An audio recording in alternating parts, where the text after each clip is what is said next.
하나님의 말씀을 봉독해 드리도록 하겠습니다. 하나님의 말씀은 골로새서 2장 6절과 7절의 말씀입니다. 신약성경 325페이지에 있습니다. 두 절입니다. 골로새서 2장 6절과 7절입니다. 우리 함께 봉독하겠습니다. 함께 6절 7절입니다. 시작. 그러므로 너희가 그리스도 예수를 주로 받았으니 그 안에서 행하되 그 안에 뿌리를 박으며 세움을 받아 교훈을 받은 대로 믿음에 굳게 서서 감사함을 넘치게 하라. 아멘. 제가 다시 한번 봉독합니다. 그러므로 너희가 그리스도 예수를 주로 받았으니 그 안에서 행하되 그 안에 뿌리를 박으며 세움을 받아 교훈을 받은 대로 믿음에 굳게 서서 감사함을 넘치게 하라. 아멘.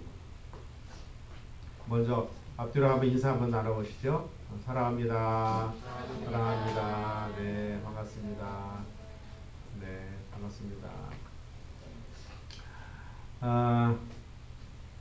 참 좋은 계절이죠. 네, 참 좋은 계절입니다. 오늘 아침에 이렇게 오다 보니까 밤나무 아래 밤송이가 이렇게 좀 제법 떨어져 있더라고요.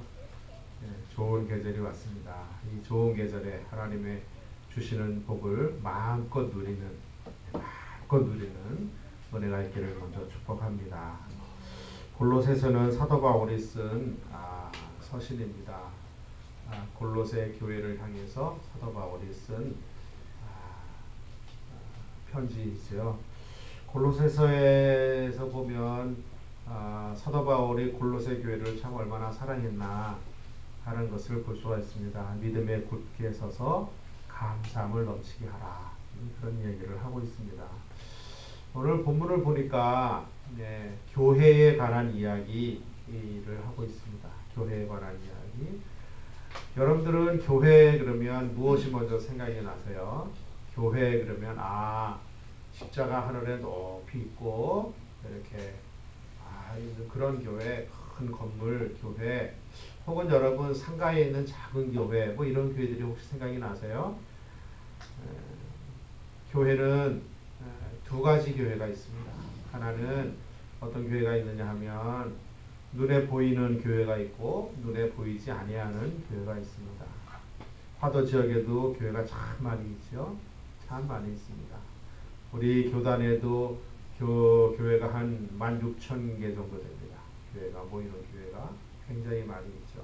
우리나라 같은 경우에는 80년대 90년대에는 굉장히 많았습니다. 그런데 요즘에는 교회가 좀 줄었어요. 좀 줄었는데 어쨌든 여러분 교회 그러면 무엇이 먼저 머릿속에 탁 생각이 납니까? 우리 그림에서 보는 것처럼 아름다운 건물, 높이 걸져 있는 십자가 이런 것들이 생각이 나십니까? 네, 그것도 교회에 맞습니다. 근데 한편으로는 또 다른 교회가 있어요. 무슨 교회냐 하면 보이지 아니하는 교회가 있습니다. 보이지 아니하는 교회. 우리가 사도신경으로 하나님께 우리의 신앙을 고백할 때에 우리는 보편적인 공교회를 믿습니다. 이렇게 고백을 합니다. 그렇죠? 공교회를 믿습니다. 여기서 말하는 공교회라고 하는 것은 보이지 아니하는 교회를 의미하는 겁니다. 보이지 아니하는 교회. 그것은 라틴어로 캐톨릭이라고 이야기하는 것입니다. 지금의 이제 천주교를 얘기하는 것인데요. 거기서 고유명사를 갖다 써서 그렇죠. 원래 교회 그것은 보편적이라는 뜻입니다. 보편적. 다시 말해서 예수 그리스도를 머리로 해서 예수 그리스도를 주로 고백한 사람들의 모임. 그러니까 이렇게 모여서 예배드리는 이런 건물로서의 교회도 교회지만 여기에 모인 성도 한 명 한 명. 그러니까 지구상에 있는 믿는 사람 모든 무리들 것을 교회라고 이야기합니다. 그러니까 교회는 두 가지 종류가 있어요. 하나는 건물로서의 교회가 있고 하나는 그 건물을 벗어난 모든 믿는 사람들의 모임 이것을 교회라고 이야기를 합니다. 성경에 보면 교회라고 하는 말을 헬라어로 쓸 때에 에클레시아라고 썼어요. 에클레시아. 에클레시아라는 말은 헬라어에서 나온 말인데요. 앞에 있는 여기 에크라고 하는 이유는 밖으로라고 하는 뜻입니다. 밖으로 어느 한 무리에서 밖으로라는 뜻이에요. 그 다음에 에시아라고 하는 것은 어디로부터라는 뜻이에요. 그러니까 어디서부터 일정한 한 공간에 있던 그곳에서부터 이렇게 불러냈다. 이게 그런 뜻입니다. 어디에서부터 이렇게 불러냈다라고 하는 뜻이 바로 이 에클레시아라고 하는 뜻입니다. 그런데 사실 이 에클레시아라는 뜻은 옛날부터 사용됐던 말입니다. 그러니까 신약 성경에서만 사용된 것이 아니라 헬라어, 고대 헬라어, 즉 클래식 그리스어에도 역시 사용되던 말입니다. 근데 거기서는 그냥 어떻게 했냐면 거기서는 그냥 모임이라는 뜻이었어요. 모임. 그래서 이렇게 모여서 이렇게 무슨 회의를 하거나 그런 것을 다 그냥 에클레시아라고 얘기를 했어요. 그런데 마태복음에서부터 에클레시아라는 말을 사용을 하면서 교회라고 하는 명칭을 쓸 때에 에클레시아라는 말을 계속해서 반복해서 썼어요. 그러면서 그 에클레시아라는 말이 특화되었습니다. 전에는 모임이라는 뜻이었는데 신약성경에서 기록된 에클레시아라고 하는 말이 뜻이 이렇게 특별한 뜻으로 이렇게 정해지기 시작을 했어요. 그래서 교회라고 하는 것을 의미할 때에 에클레시아, 일반 모임도 에클레시아이긴 하지만 특별히 예수 믿는 사람들의 모임을 에클레시아라고 기록을 하기 시작했습니다. 그러면서 에클레시아라는 말은 어디로부터 불러냈다라고 하는 의미를 가지게 되었습니다. 에클레시아라고 하는 말을 어디로부터 불러냈다라고 하는 말이라고 한다면 어디에서부터 불러냈다라고 하는 뜻일까요?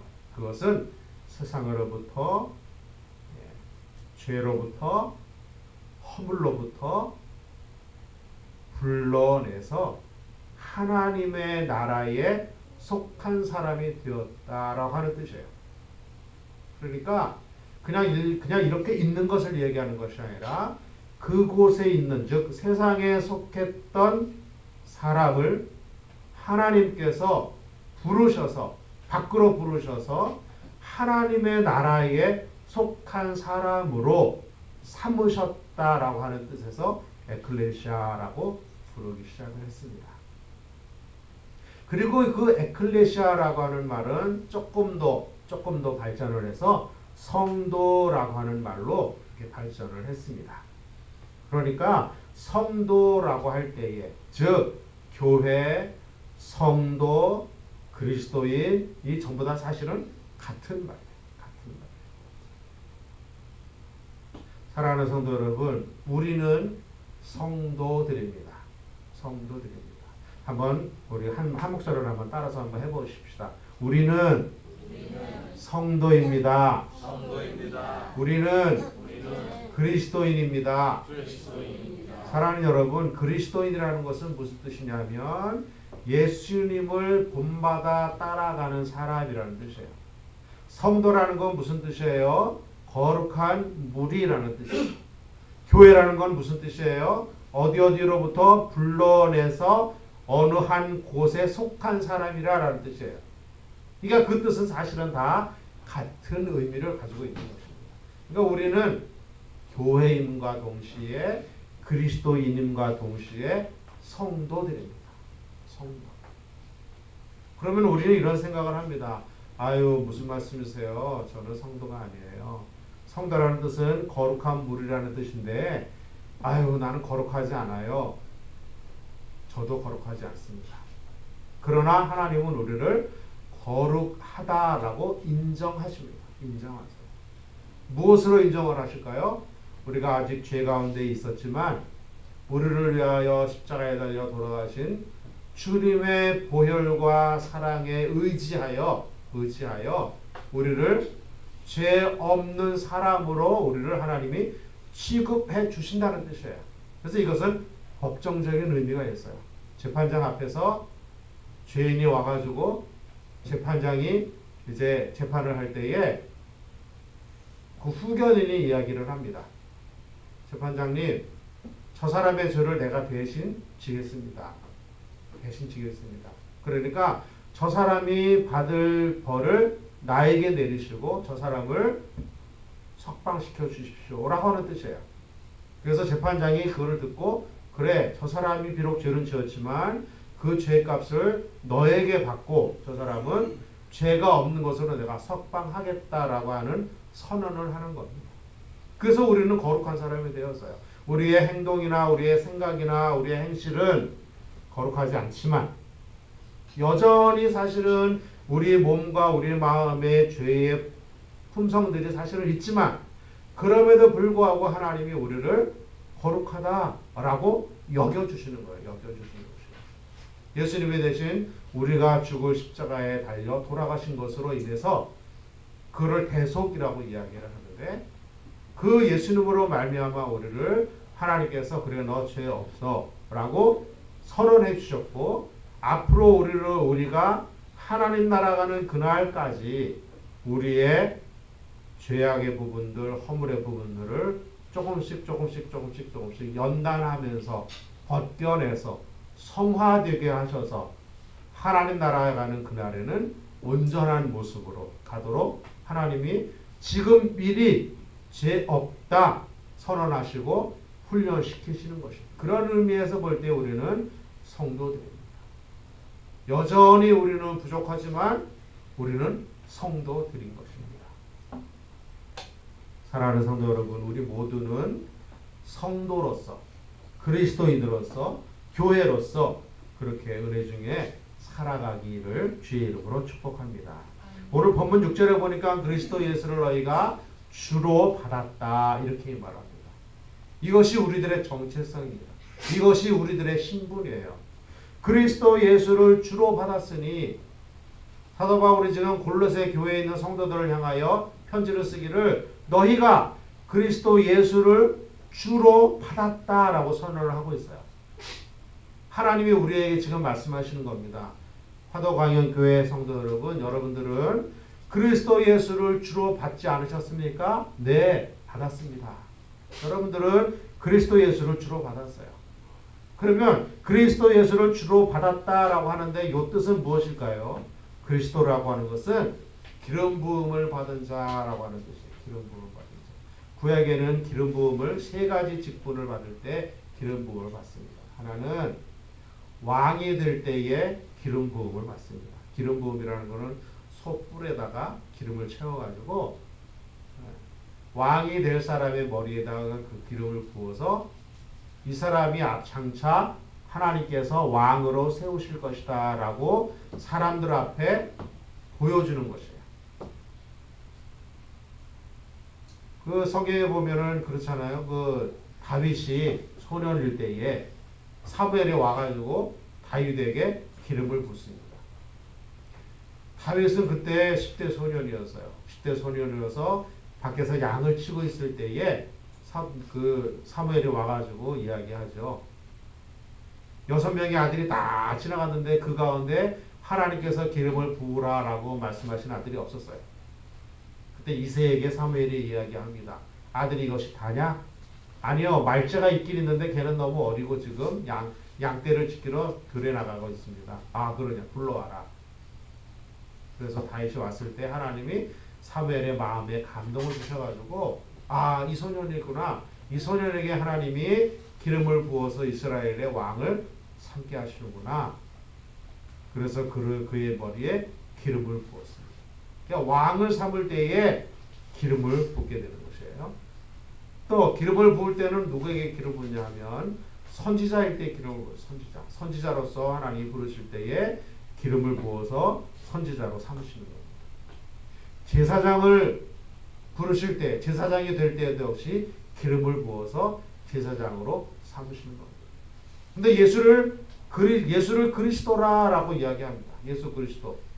그리스도라고 이야기합니다. 이게 무슨 뜻이냐면 예수님은 만왕의 왕이시기도 하고 하나님을 우리에게 알려주시는 하나님의 사랑을 우리에게 알려주시는 선지자이시기도 하고 우리의 죄를 하나님께 대속해서 드리는 제물 되시는 제사장이시기도 합니다. 그래서 예수 그리스도를 그리스도라 이렇게 지칭을 하는 겁니다. 또 성경에 보니까 예수라고 하는 이름을 설명을 하기를 자기 백성을 저희 죄에서 구원할 자라고 하는 뜻. 마태복음에 보니까 그 마리아가 임신을 해서 예수님을 가진 다음에 그 이름을 지을 때에 그렇게 했습니다. 예수라고 하는 이름을 주었어요. 그런데 그 예수에 대하여 설명을 하기를 이는 자기 백성을 저희들의 죄에서 구원할 자라고 하는 뜻으로 예수라고 하는 이름을 지었어요. 그러니까 오늘 본문의 사도 바울이 골로새 교회에게 설명을 하면서 그리스도 예수를 즉 만왕의 왕이시며 선지자이시며 우리의 죄를 속하시는 제사장이신 그 예수를 너희가 주로 받았다. 그 주라고 하는 것은 퀴리오스라고 하는 뜻인데요. 말인데 이 퀴리오스라고 하는 것은 주인이라고 하는 뜻. 지금은 우리가 뭐 주인과 종의 신분의 어떤 그런 그 신분이 우리에게 없잖아요. 그렇지만 고대에는 이때에는 아주 이 신분제가 공고했습니다. 그러니까 이건 굉장히 엄했습니다. 노예는 그 삶과 죽음의 권리가 종에게는 없었어요. 주인이 언제든지 자기의 마음대로 종을 살릴 수도 있고 죽일 수도 있었어요. 그러니까 즉 생사 여탈권을 가진 그 사람이 바로 주인입니다. 그러니까 우리가 예수 그리스도를 주로 받았다라고 하는 말에서 여기서 주라고 하는 것은 우리가 우리의 생명과 우리가 살아가는 우리의 모든 결정권을 예수님께서 가지고 계시다라고 하는 뜻입니다. 예수님께서 가지고 계시다. 우리가 비록 우리가 선택을 하고 우리가 어떤 결정을 하는 것 같지만 그러나 모든 결정과 선택을 주님이 하시도록 하는 것, 이 그런 뜻입니다. 또 여기서 받았다라고 할 때 요 받았다 이것은 믿었으니 혹은 영접했으니 혹은 결심했으니 혹은 나왔으니 인정했다 자녀가 되었다 상속자가 되었다 뭐 이런 뜻입니다. 그러니까 그리스도 예수를 주로 받았다라고 하는 뜻은 뭐냐면 예수 그리스도가 나의 주인이심을 내가 고백합니다. 내가 믿습니다. 내 주님을 나의 주인으로 영접합니다. 주님의 말씀 따라 살기로 결심했습니다. 라고 하는 그런 뜻이에요. 우리가 그렇지 않습니까? 우리가 그래요. 우리가 그리스도 예수를 주로 받은 사람들입니다. 이 사람들을 성경에서는 뭐라고 말합니까? 교회라고 해요. 그러니까 우리 각자가 교회입니다. 그래서 우리 각자가 하나님이 함께 하시는 성전된 것입니다. 너희는 알지 못하느냐? 너희 몸이 하나님의 거룩한 성전이다. 사도 바울이 그렇게 이야기하고 있어요. 그리스도 예수를 주로 받은 우리, 이것이 우리의 정체성임을 우리가 다시 한번 기억해야 할 것입니다. 7절에 보니까 그 안에 뿌리를 박으며 세움을 받아 그 안이라는 것이 어디를 얘기하는 건가요? 앞에 6절에서 말씀하신 그리스도 예수를 주로 받은 그것, 즉 예수 안에 그리스도 예수를 주로 받은 그 믿음과 정체성, 예수 그리스도 안에 너희는 뿌리를 박아라. 인생의 뿌리를 박아라. 인생의 세움을 거기서부터 세워라. 라고 하는 것입니다. 건물을 지을 때에 반석 위에 철 파이프를 박고 콘크리트를 붓고 그래서 건물을 세워야 건물이 올라가는 겁니다. 모래에다가는 아무리 튼튼한 거를 박아도 결국은 무너질 수밖에 없습니다. 우리의 인생의 건물을 어디에다 지을 것이냐? 그리스도 안에다가 짓는 은혜가 있기를 바랍니다. 그 안에 뿌리를 박으며 세움을 받아 라고 하는 얘기는 즉 예수 그리스도 안에서 양육받고 훈련받는 것을 얘기해요.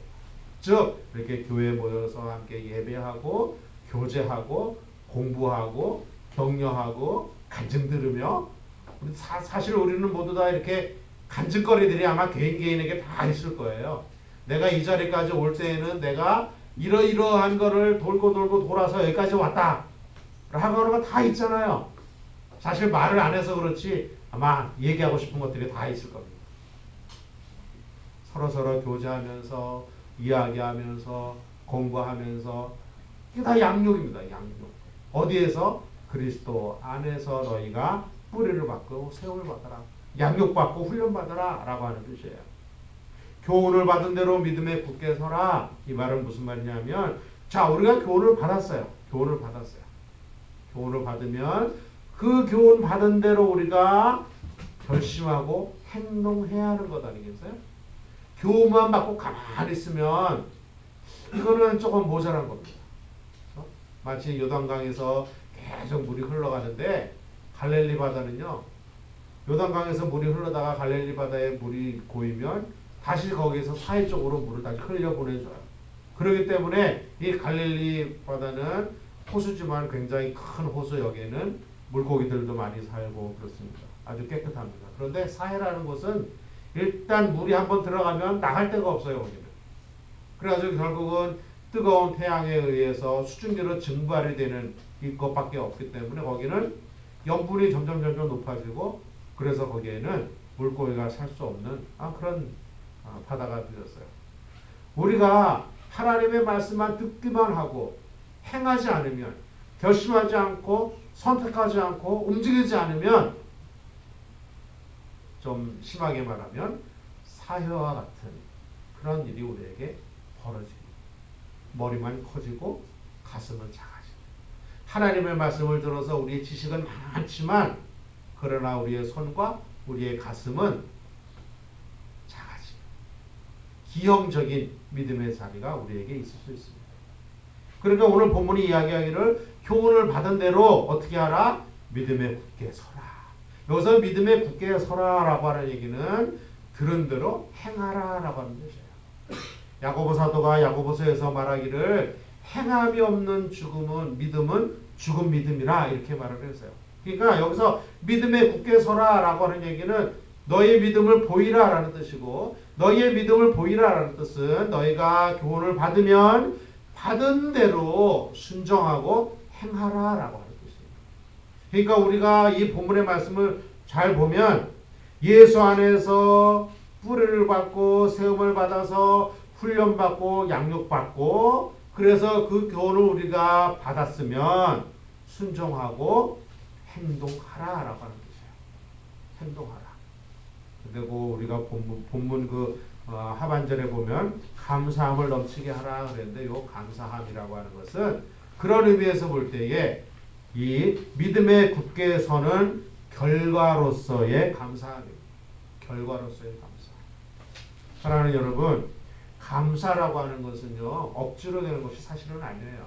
억지로. 네? 억지로 참 어려운 게 감사입니다. 하나님 앞에 감사합니다. 감사합니다. 고백도 중요하지만 행동이 있어야 되는데 이 참 어려운 것이에요. 가정에서도 가족들에게 감사합니다. 이 참 쉬운 일이 아니에요. 쉬운 일이 아니에요.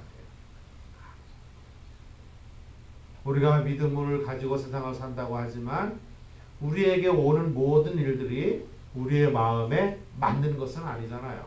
그렇죠? 우리의 마음에 맞지 않으면 불만이 일어나기 마련이에요. 우리의 마음에 맞지 않으면 내가 원하는 것이 나에게 오지 않으면 감사보다는 불만이 먼저 일어나기 마련입니다. 근데 성경에 보면 계속해서 우리에게 뭐라고 얘기하고 있어요? 감사하라. 감사가 넘치게 하라. 범사에 감사하라. 그런 얘기를 하고 있어요. 아니, 감사가 생기지 않는데 어떻게 감사할까요? 감사가 느껴지지 않는데 어떻게 감사할까요?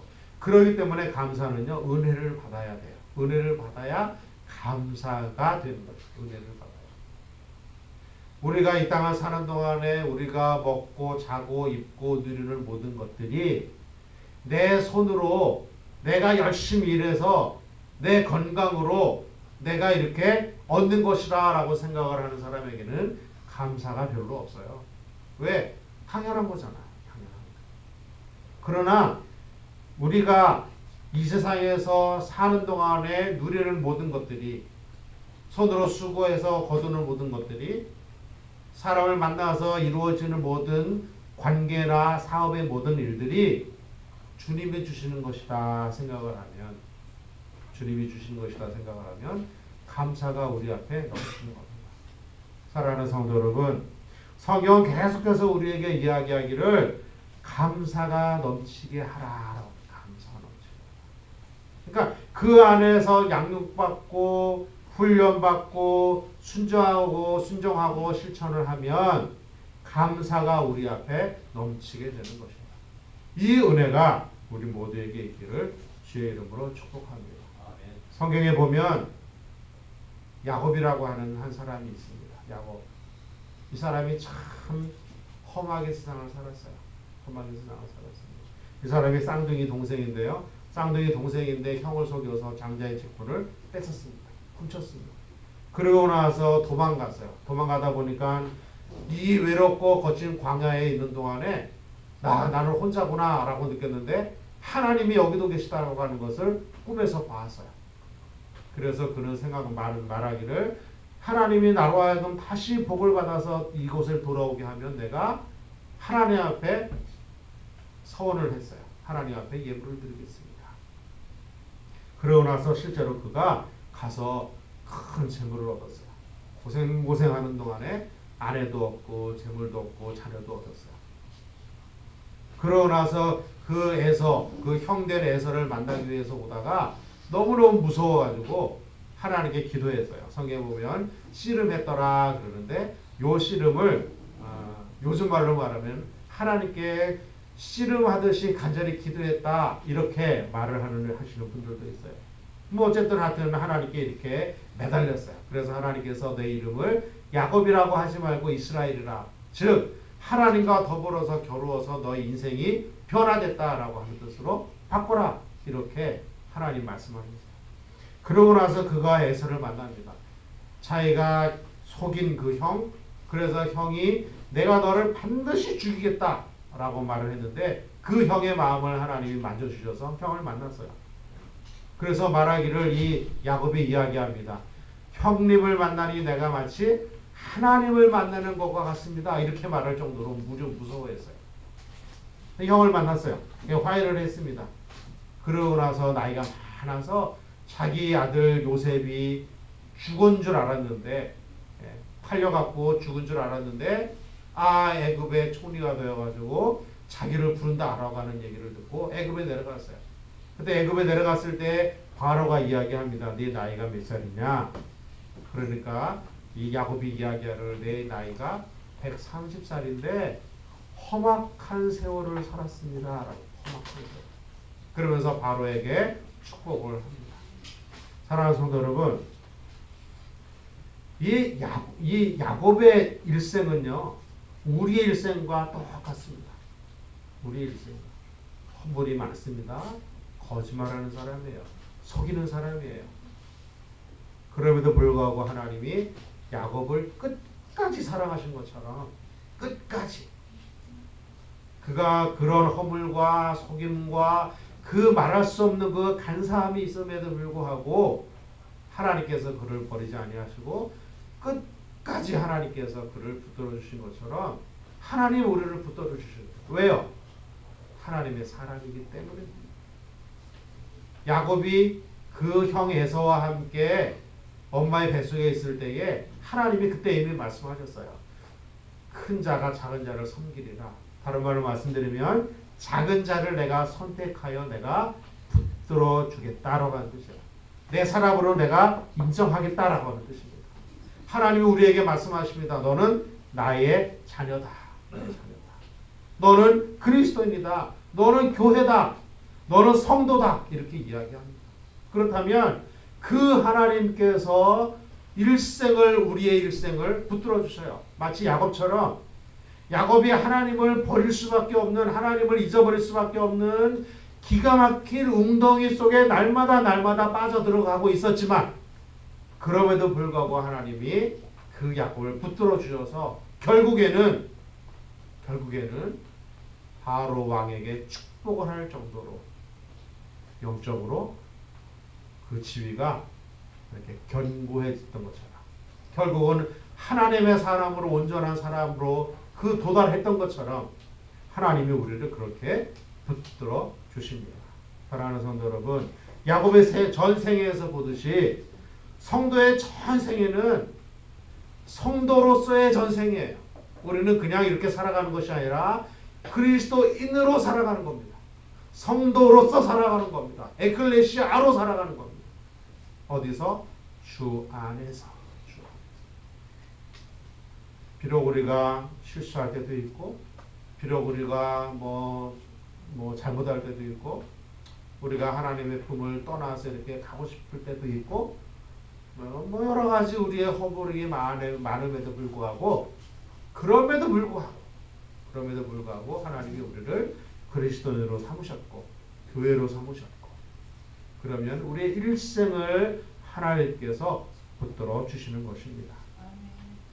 단순하게 교회 생활에서만 성도가 아니고 우리의 전 영역에서, 우리의 전 삶에서, 가정에서나 교회에서나 직장에서나 학교에서나 가르치거나 배우거나 어떤 형편과 어떤 영역에서라도 우리는 모두 교회된 성도들입니다. 그러므로 교회된 성도들의 삶은 조금 달라야 돼요. 일반인들과는 조금 달라야 돼요. 거룩한 행실과 거룩한 언사가 우리에게 있어야 돼요.